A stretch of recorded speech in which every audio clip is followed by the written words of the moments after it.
Well, today is the 24th of May, year 2000. And you're looking at the beginning of our new adventure. I'm hauled out at Canal Boat Yard in Seattle.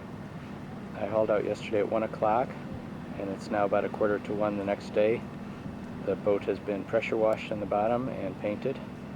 I took off the old name, which was Vagabond, in the home port of Anacortes, and just put on the new name, Puffin. I'm going to take a walk around the boat so we can see what it looks like.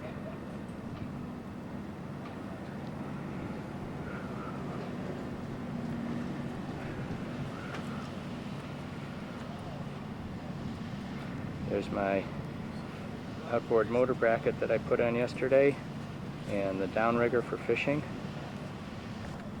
And there's my emergency ladder. It's in the up position, and I'm going to flip it down and we'll see what it looks like in the down position.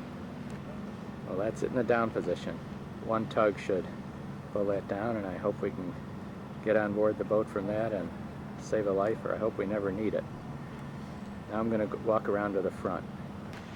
Well, there she is, the proud Willard 30. I don't know how this is all going to turn out. I'm very nervous about driving the boat. I'm very nervous about the engine conking out on us. So either it'll all hold together and I'll get confidence, or my trepidations will be well founded. It's actually not a bad looking hull form. It's a pure displacement hull with a hull speed of around 6 knots. It has quite an easy motion when you're going into waves. That is, it doesn't pound, although there's a good deal of hobby horsing and a good deal of rolling.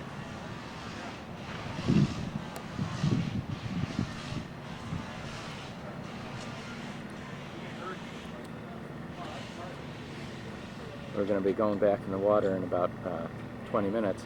I would have taken a snapshot, but I'm all out of batteries in the camera, so that's why I'm doing the videoing. Okay, well, let me show you the propeller. Well, here's the details of the prop and rudder. I don't know how I go about moving the propeller shaft.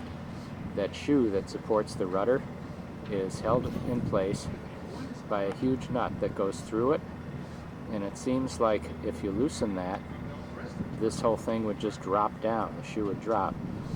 On the other hand, it's hard to believe that there's nothing holding it up. So if that shoe would drop, then I guess the rudder would drop, and then it would be out of the way of the propeller. Let's take a look at the cutlass bearing, because that's something that is a little strange. So let's zoom in here. So you can see the set screws. There's 3 set screws around, but then it looks like the set screws hold a collar, and that the collar has pressed into that, the cutlass bearing.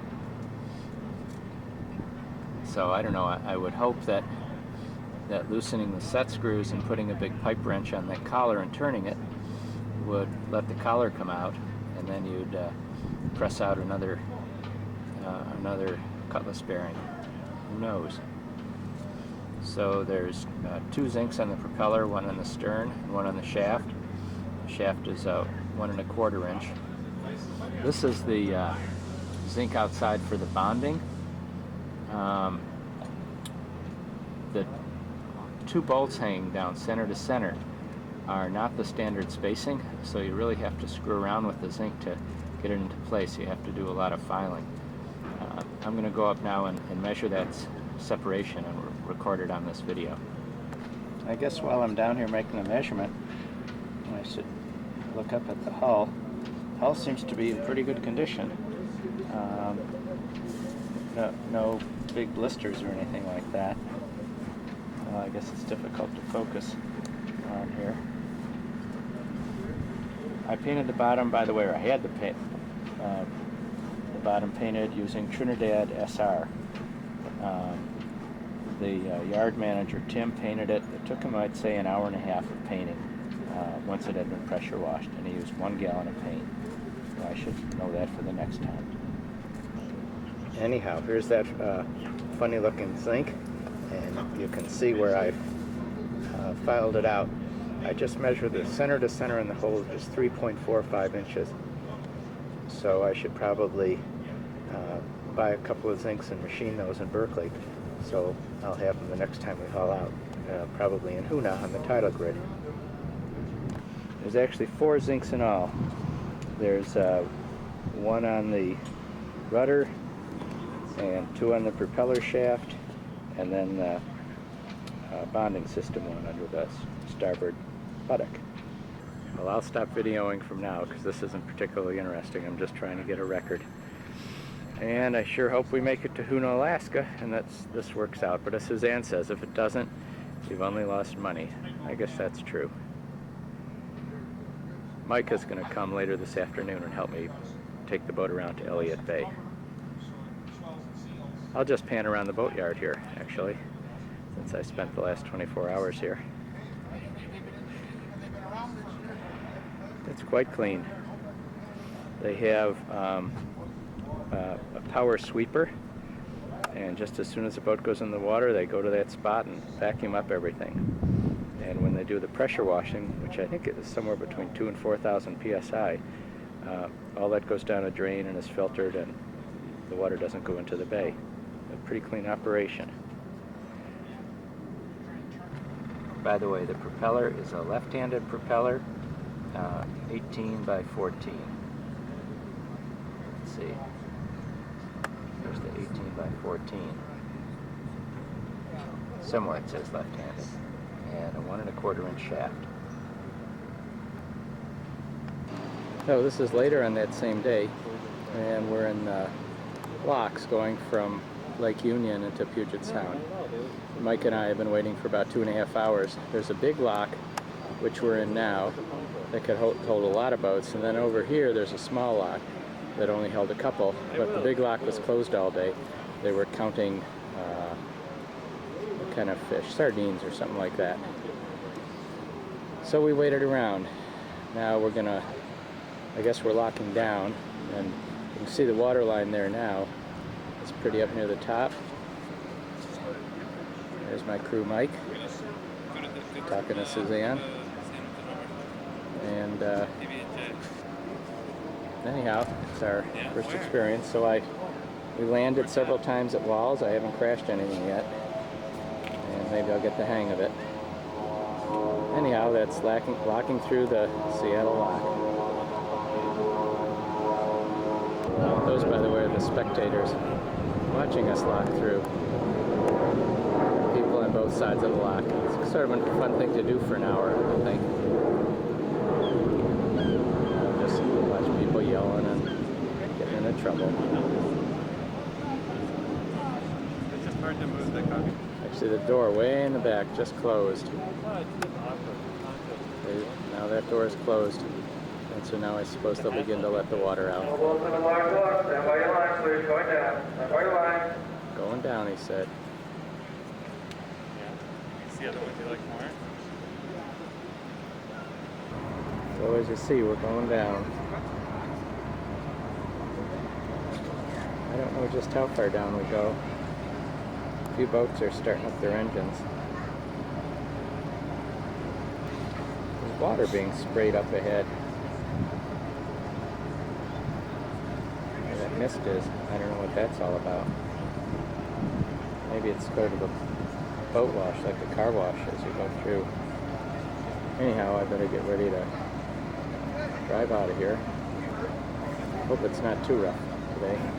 It was pretty bouncy when we came from Elliott Bay. Wind was against us, maybe 15 knots, and kicked up quite a chop.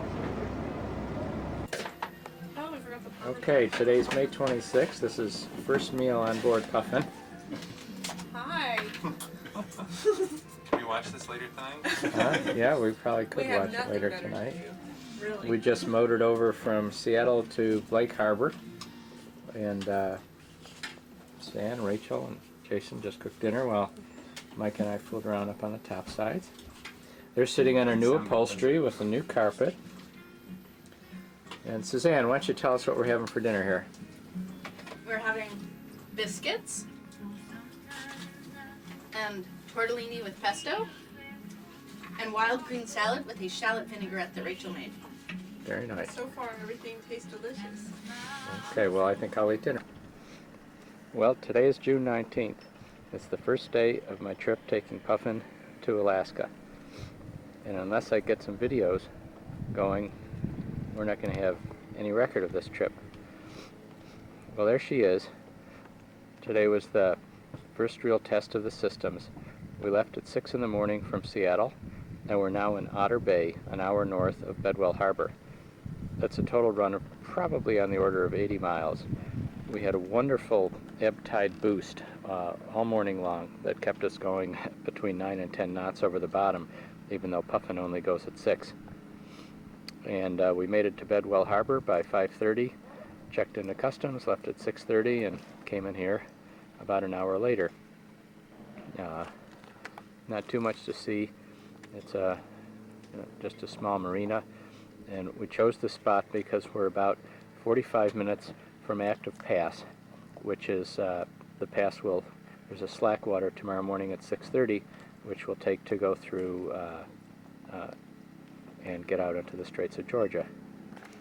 There's my crew for the first shot. What are you doing? Well, I was gonna write on the outside. Do you prefer writing on the inside?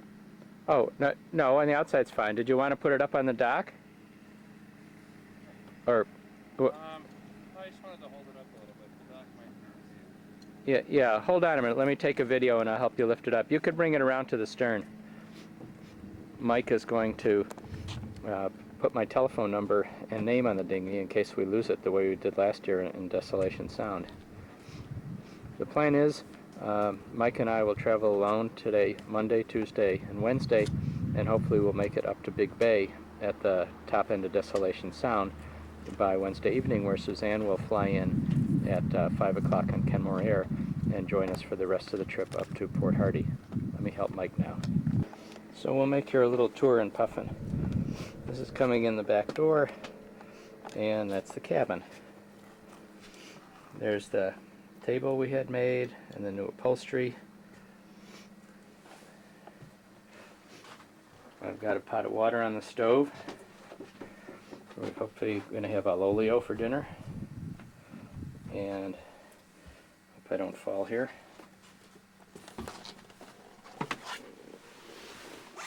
There's the master suite.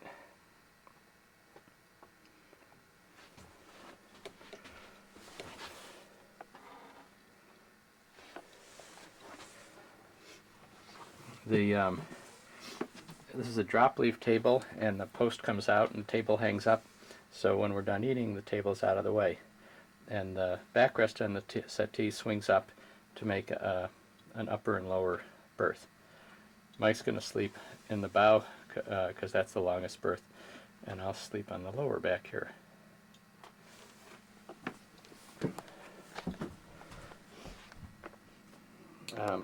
Today was the first time I used the autopilot. It was a big success. That's my rudder indicator hanging on there. When the rudder's straight, those two weights are equal. And there's that little autopilot controller. But that certainly relieved us of a lot of steering. The computer has the charts in it. That's the GPS. Up at the top is a depth sounder and a radar. The radar seems broken, and I think I damaged the cable when I lowered the mast a few days ago. So I'll try and repair that along the way. That's all for now. Well, this is day 2 of our adventure. We left Little Marina in Otter Cove, and we're headed for Active Pass to cross over into the Straits of Georgia. It's a beautiful, calm morning, and naturally I hope the Straits of Georgia are calm. We've got to go 45 miles north in the Straits of Georgia before we'll be in the protection of Texada Island. That should take us about 9 hours. It's 6:30 in the morning. We're trying to catch slack water at Active Pass. There's the Gulf Islands. As you see, there's a ferry going through ahead of us.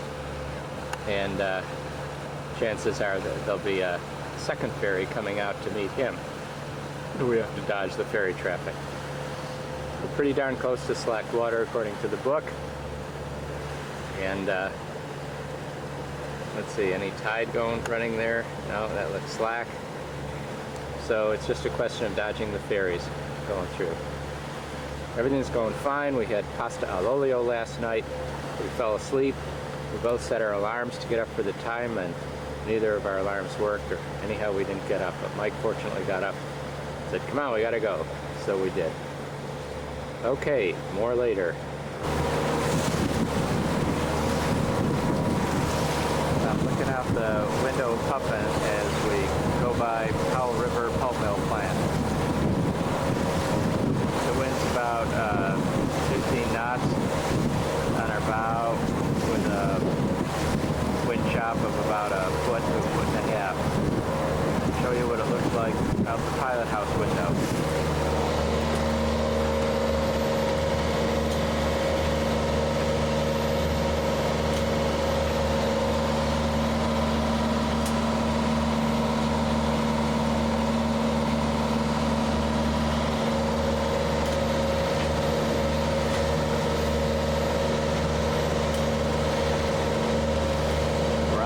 Desolation Sound.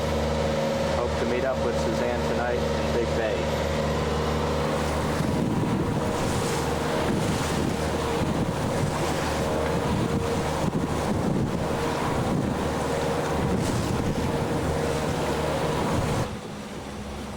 Well, it's later on June 21st, and now I'm up on the flying bridge of Puffin, which is by far the most quiet place to be when we're underway. From up here, the engine is just sort of a low hum, whereas in the cabin it's quite a loud growl. We're entering the channel by the Copeland Islands just before Desolation Sound. Desolation Sound begins way down there at the tip, which is Sarah Point. And if you've seen any of my other videos, you'll know that my favorite sight is the rounding of Sarah Point when you first look up into Desolation Sound. So in about 40 minutes or so, when we get down there, first I'll show Sarah Point, which is just a mundane kind of point, and then we'll see as we round it up.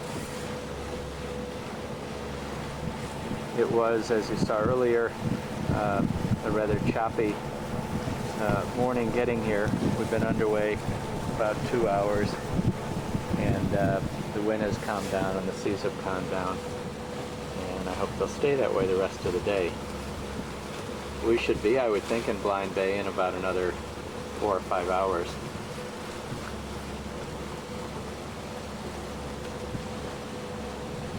See you later. This is just a little of the scenery going through the Copeland Islands.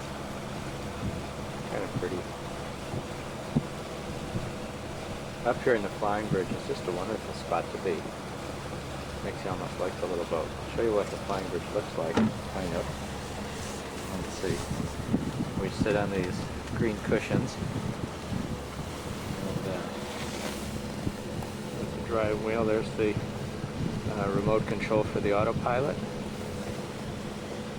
Little compass I put in. New mounting for the depth sounder, cup holders. These blue side screens are to keep things from sliding off the seats. Just had those installed after I lost a pair of binoculars. Way off in the distance, on the other side of the Copeland Islands, you can see a tug coming towards me, and it looks like he's got a log bed behind him. These guys move along at about less than 1 knot, pulling enormous amounts of wood. They really need the patience of Job to do that job, and great skill. So there's an example of a log storage boom in the channel between the Copeland Islands and the mainland. And I suppose the tug that we saw off in the distance there is coming this way with some logs that he's going to add to that pile.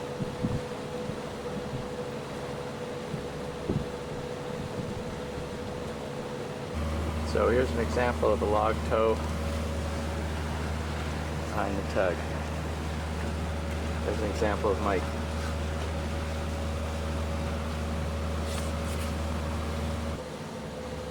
Well, there's Sarah Point. Viewers of my other videos will recognize it.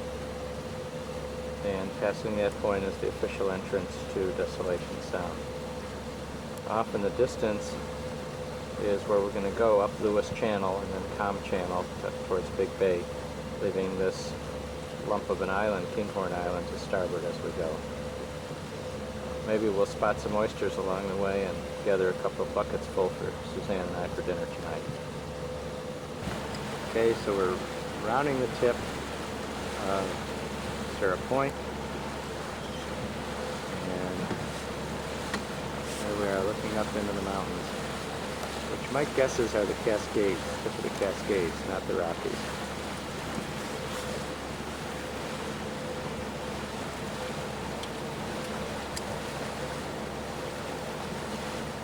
They're pretty impressive mountains to me.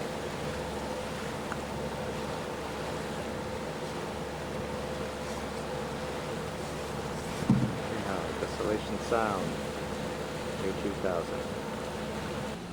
Mike and I just ducked into Squirrel Cove. There's the baker's house. It looks abandoned now.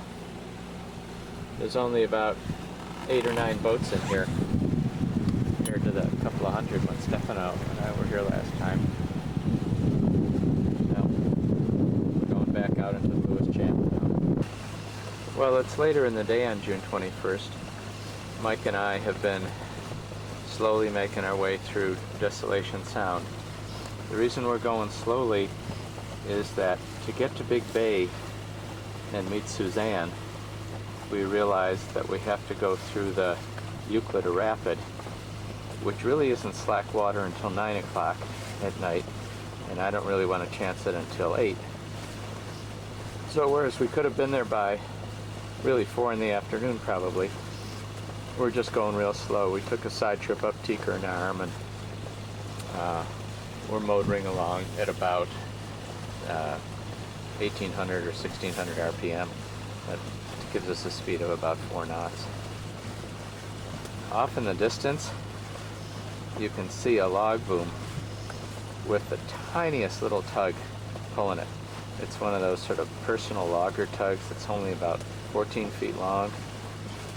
It's amazing that he can pull that. Mike is in the forepeak laying down and reading, and I'm up here in the flying bridge enjoying the beautiful weather and hoping that we won't have any problems with those rapids.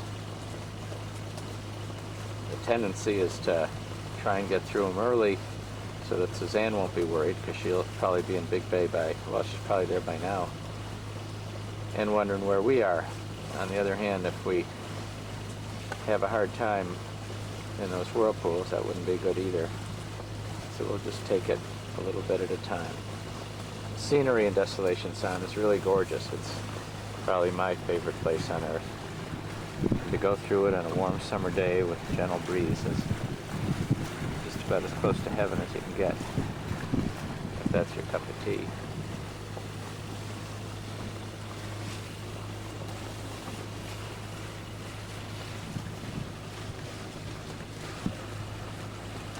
This shot is just for my recollection. I think that's just such a pretty sight. That little tiny boat, probably only about 20 feet long. A ponderous mass of wood behind it. He's probably going along at half a knot, slowly dragging it. Probably going down to the booming grounds next to the Copeland Islands.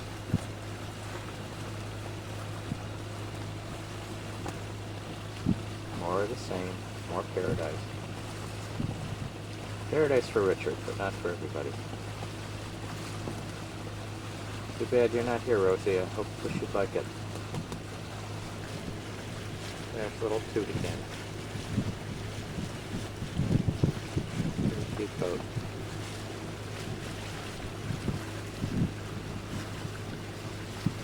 There's his load.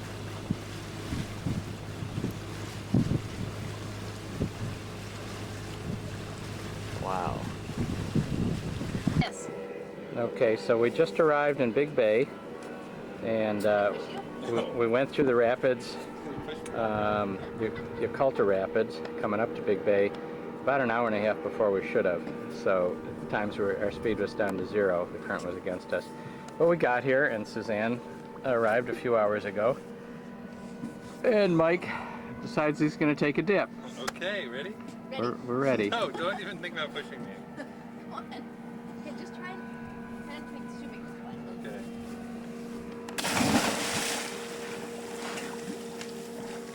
How is it? Okay, well Mike just had his quick swim, Oh, do you want me to? Oh, and he's going to take the very first shower. You might have to lean over. I don't think you can lean over that one. This part is cool. Okay, wait. Mike, it's very hot.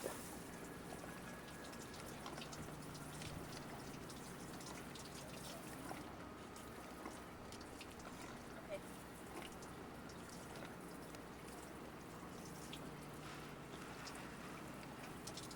It's not doing much good.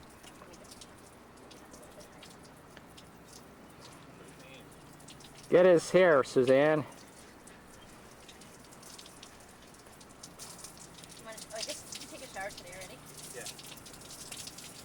What? Does it work? Nicer than a sun shower. Huh? Much nicer than a sun shower. Yeah, I know.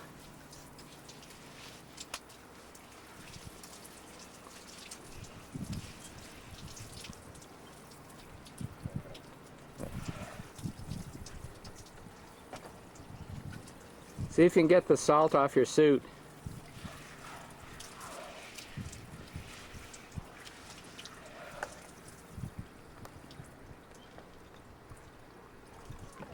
Well, that was successful.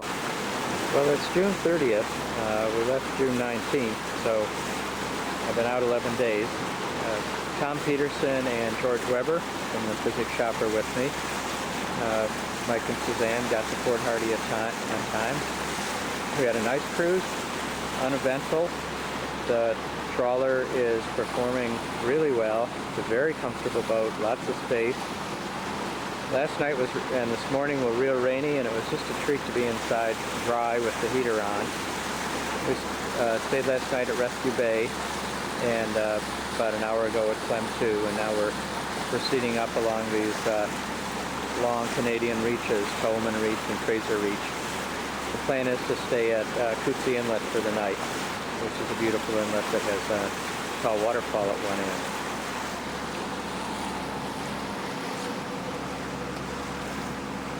There's George. Hey, George. Yeah. Great trip. Well, let's see who's driving, if anybody. Nope. Tom's inside the boat there. Let's see if I can shoot inside. Tom goes out a lot to catch a cigarette.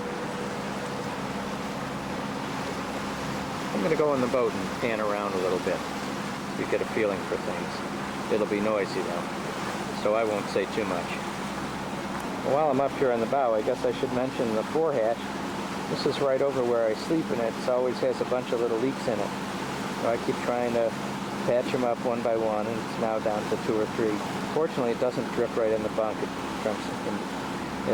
drips in between them. There's a solar-powered vent that Tom and I put in yesterday. The idea is the sun shines on the solar cell, charges the battery, and then runs a little fan to keep fresh air going through the boat.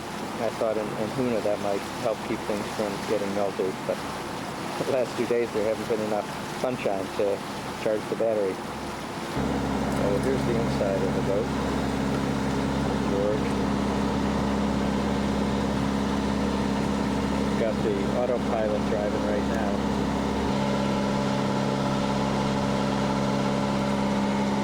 There's the autopilot. Just down the back, it's doing a great job. Making little corrections now and then. There's our electronic charting, GPS system, jet sounder that works sometimes, radar that doesn't work at all.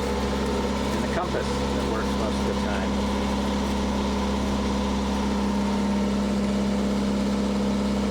There's some bookcases that I built. This is just one of the many waterfalls we see along the way today on June 29th. We're heading towards Cootsie Inlet. Hope to do a little fishing across from the inlet. Maybe we'll get our first gillfish. Very nice.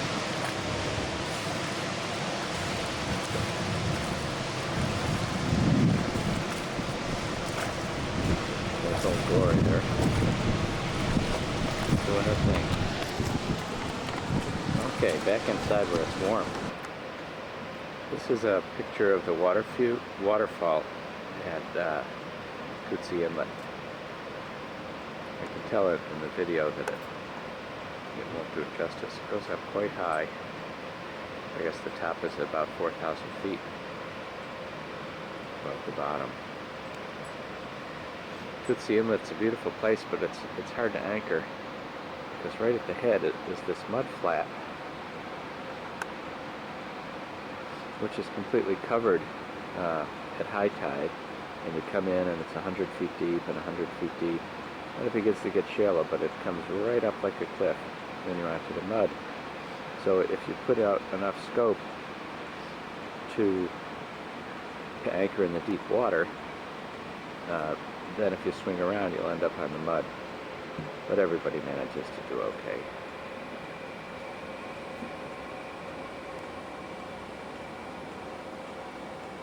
It rained on and off all day yesterday, and today is gray and cold, but at least it's not raining right now. And we plan on, it's about 6:30 in the morning just now. We plan on heading off down the line, maybe stop at Buttedale, and I guess we'd like to end up at Lowy Inlet for the night. We tried to salmon fish yesterday near the mouth of a little river right across from Cootsie Inlet, the place that I've caught salmon 3 or 4 times, but we didn't have any luck. But we saw that there were 2 seals swimming right in there, so that probably scared away all the salmon. I'll just show what Cootsie Inlet looks like looking out towards the entrance. Right now there's one other boat on here with us. Last night, in addition to that boat, there were 3 power cruisers that were rafted up together. They seem to be cruising in a flotilla. You can't tell in the video, but I can smell a sort of decaying marine scent coming off of the mud flats. The breeze is coming from that direction right now. It's July 30th today, I think. Here at Buttedale. That's George coming down the ladder. Hey Ross! Yeah. Say hello for the video. Hello, video.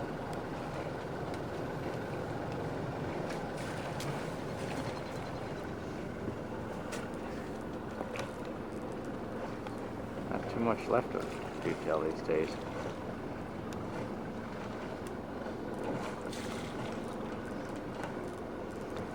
You certainly supply the local color. Yeah, I can't argue with that. Why don't you tell us what life is like here in Buttedale? It's gonna rain and the wind's gonna blow. Most of the time. I heard 2 guys talking the other day about what a good job the Canadian weathermen do predicting the weather. All they got to do is say it's going to rain and the wind's going to blow. They got her made. It's just about every day. That's like the weather forecast in San Francisco. It's the same every day. Today's the 2nd of July, 2000, and we've just come in off of Grenville Channel into Baker Inlet. We're looking down towards the end of Baker Inlet as we proceed. We had an uneventful evening at Lowy Inlet. The weather was beautiful today, but rather windy, so it was rather bumpy, especially for the first couple of hours. The Surprisingly, there were no fish in Lower Inlet, no fish jumping, going up the falls as there have been in previous years, and we haven't caught a single salmon, nor have we seen anybody that has caught a single salmon.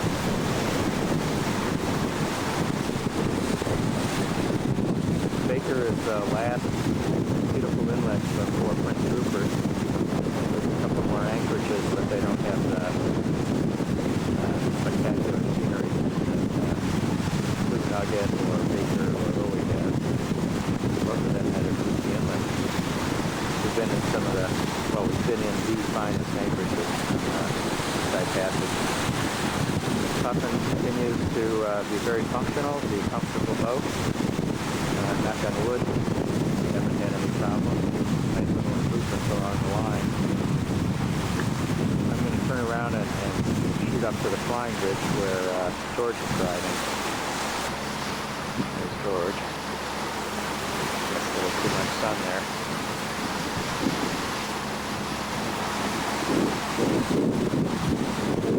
Tom's asleep down below.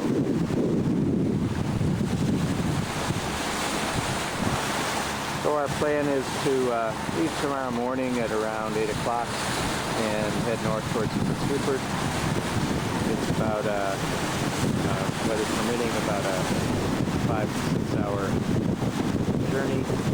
Then we'll spend a day or two in Prince Rupert doing some boat repairs and boat improvement, and head north to Dundas Island, exit entrance, Foggy Bay, and Ketchum.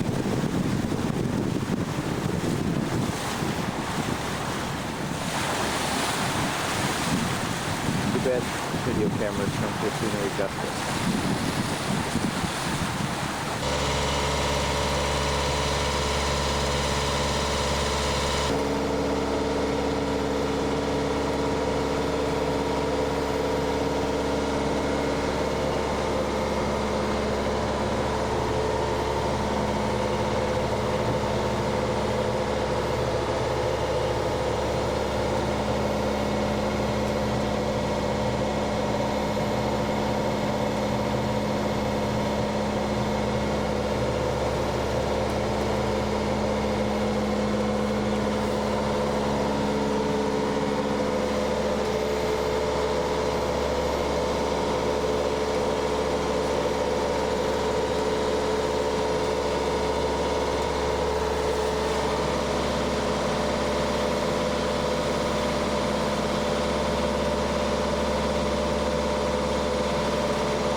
Lighthouse in British Columbia, just before the top end frontage of Dundas Island.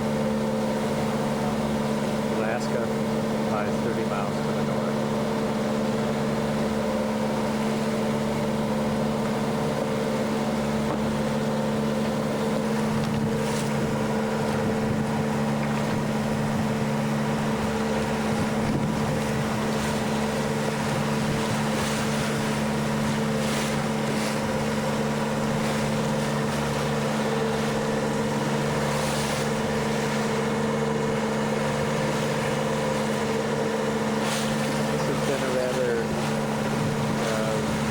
Passage from Prince Rupert up to the top end of Dundas Island.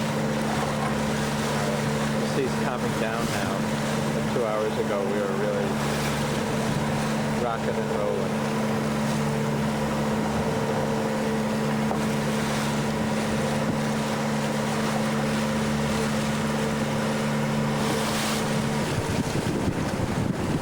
There's our faithful dinghy. There's the American flag.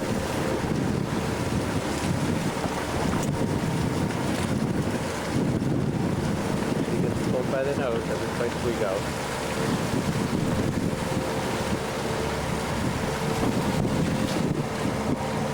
Fish cleaning table. Up outboard motor, downrigger, ball buddy, clamshell, cushion,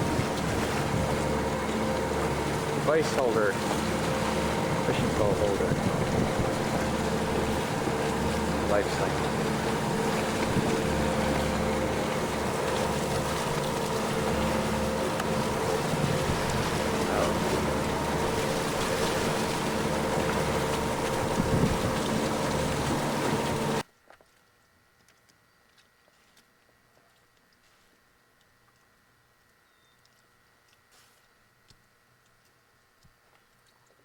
We're anchored today in Foggy Bay, and there's a black bear on the shore.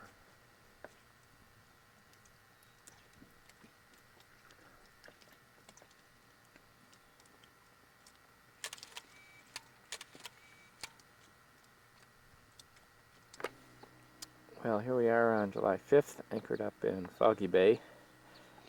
You know, Puffin's not a beautiful boat, but it's kind of a nice setting.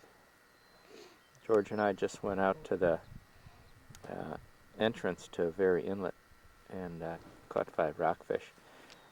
Those are really the first group of fish we've got in the 10 days that we've been out. It's their first day in Alaska, so maybe Alaskan fishing is better. And we can vary our diet. We're in Ketchikan, and this is the first kid who got a fish here. There's been lots of fish jumping, and they have to snag them. Well, there's some of the bitches to get. Under the pier, no, no. Not break the line.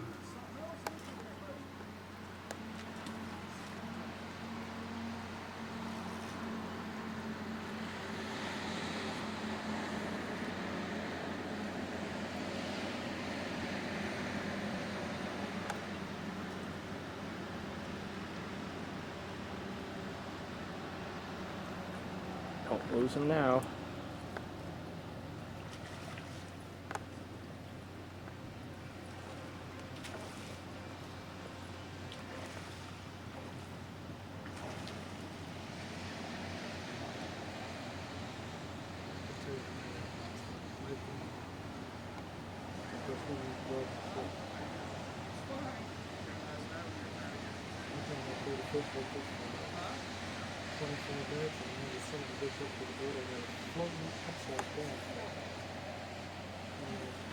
They gave one last minute. They gave one last minute run. Oh, did they get him? Yeah. Yeah. I didn't see him lift him.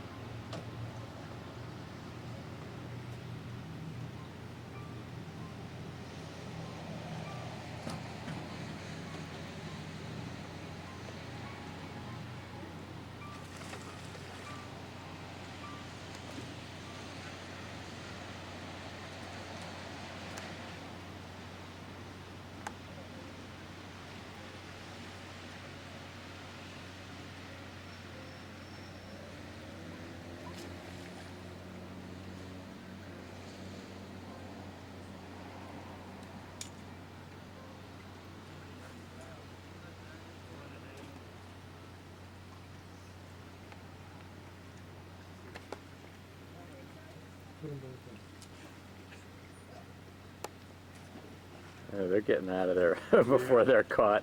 Yeah.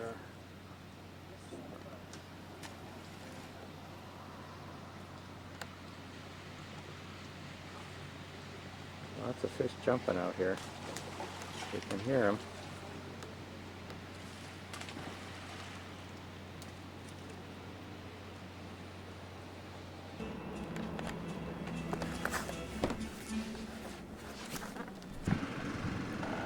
Well, today's July 8th, and Tom and George got off the boat a few hours, and here's my new crew coming back up here. It's Michael Shapiro and Steve Blumenkratz. They're going to go from Ketchikan on up to Petersburg. Travel light enough or what? Well, it's July 9th. We're off Kamano Point north of Ketchikan. Ernest Hemingway here. is just hooked onto The old man and the fish. the first decent sized fish. We're gonna see if we can get him alongside and get him in the net. But we're gonna have meatloaf for dinner anyhow. We'll see, we'll see. I got $9 invested in that meatloaf. Second salmon you guys caught? That you've caught on this trip? Well, let's see. The one that George caught, we let go. Well, then we caught a little shaker that we threw back. So this is the first one that we kept. Keeper. There was really no fish in British Columbia. Stuff. Trout. There's not much meat. A little higher.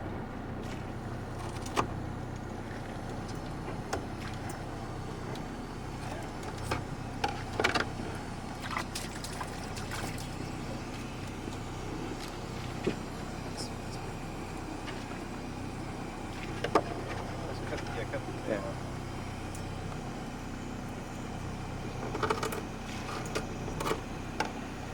Steve, hold up the bag. Let's see how much we have. Split it. You can put the tail in with the bait. Oh, no, no, no. That's a nice meat. Oh, we got it. Okay. All right. Let's see what we got here. Very good. And then this is for the crab. Let's see. That's it. Well, it's the end of the first day of the Blumenkrantz Shapiro segment of Cruise 2000, and we're tied up in Myers Chuck and just looking out the port windows at a very pretty sunset. We just had a meatloaf cooked by Michael. Very good. Sipping our tea and chocolates. Yeah, having a sweet. Living the good life here in Southeast Alaska. Myers check. Oh, he's right. Like, to see the light is fading on that. It didn't make any sense that was lit up like a Christmas tree in July. Top notch. There's our happy campers. Steve, you look cold. well, I just got You, outside. yeah, you were washing dishes. Yes. All right. Might have to ask you to turn on the heat here in the cabin. Uh-huh. You know, we have a pool down below. Oh, is that near the pool room? Yeah. No, I mean, if you want to swim laps, it's just a lap pool. Right. That Beautiful translates color. as he'll give me the wetsuit. I could go swimming in the ocean. We're in Vixen Harbor, and Mike and Steve are going to pull the trap for the first time.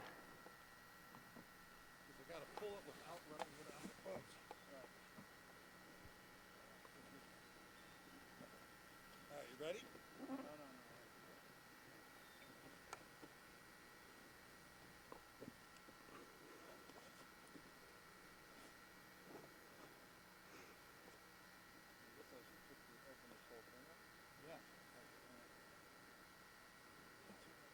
There's a lot of shit in that little goddamn boat. A lot of fucking stuff.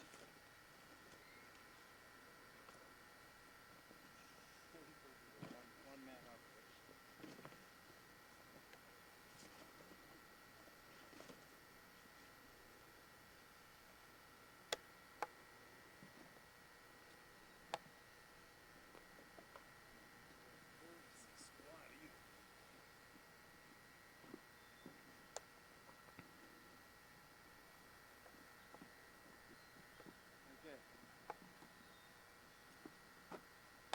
Oh boy, we got crabs. Yeah?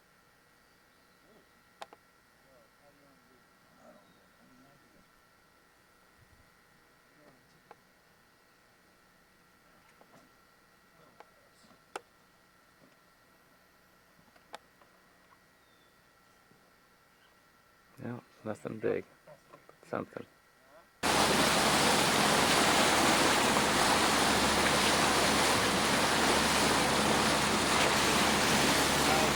We got a big school of dull porpoises around us right now. We can hear them.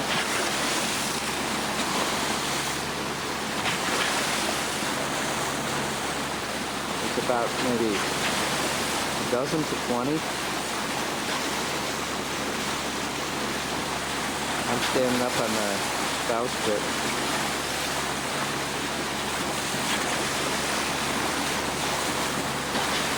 bad the camera doesn't have a bigger field of view. You can hear the splashing as they shoot up around us.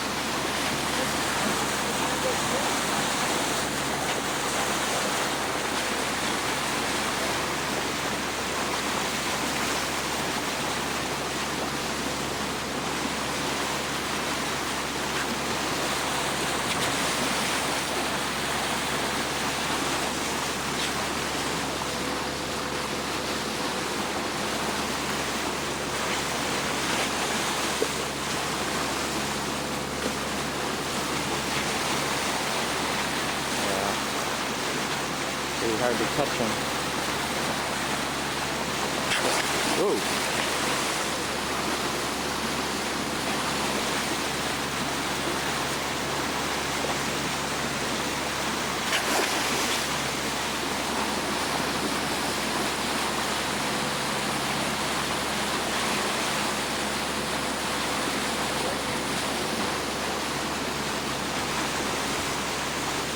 Just starting to rain lightly.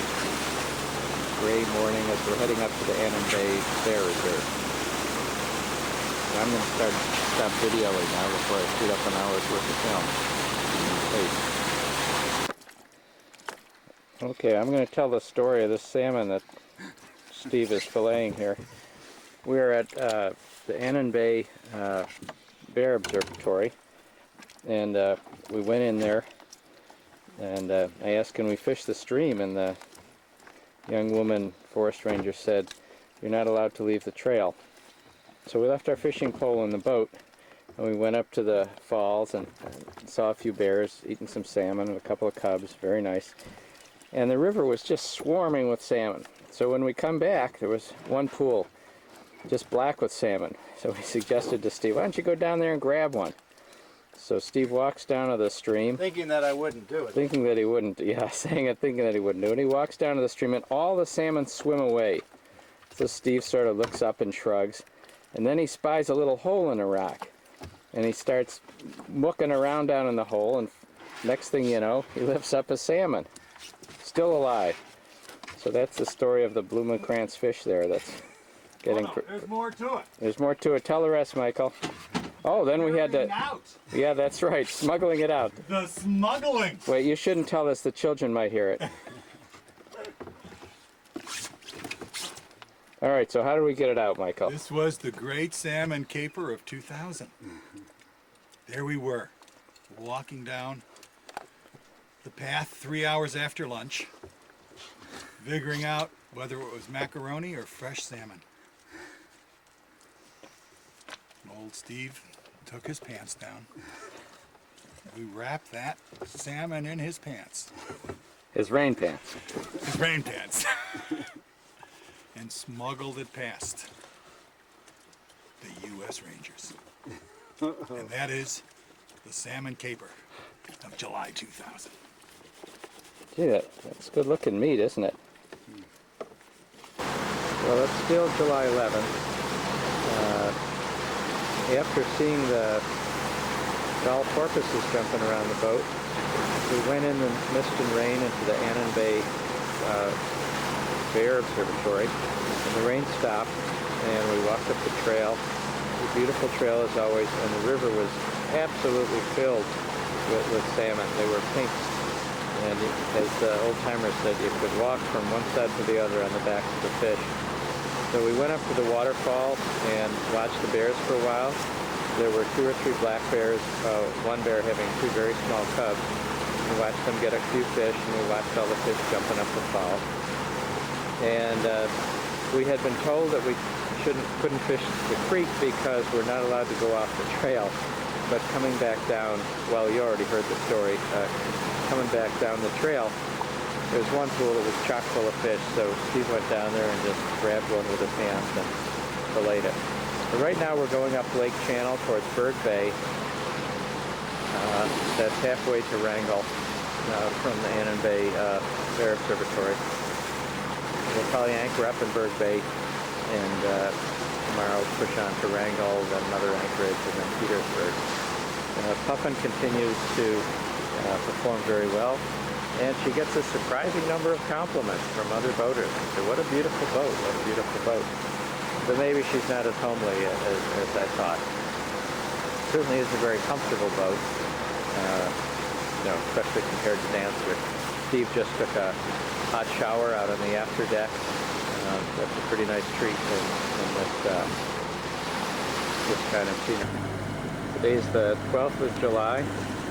Last night we stayed in Bird Bay, and this morning came up through the Narrows Eastern Passage, and we're now approaching the town of Wrangell. We'll probably stay here for a few hours. I'll make some calls, call the laboratory, and try and set up a radar dart for Petersburg, buy a few things for the cupboard, and then push off again. There's the Alaska State Ferry.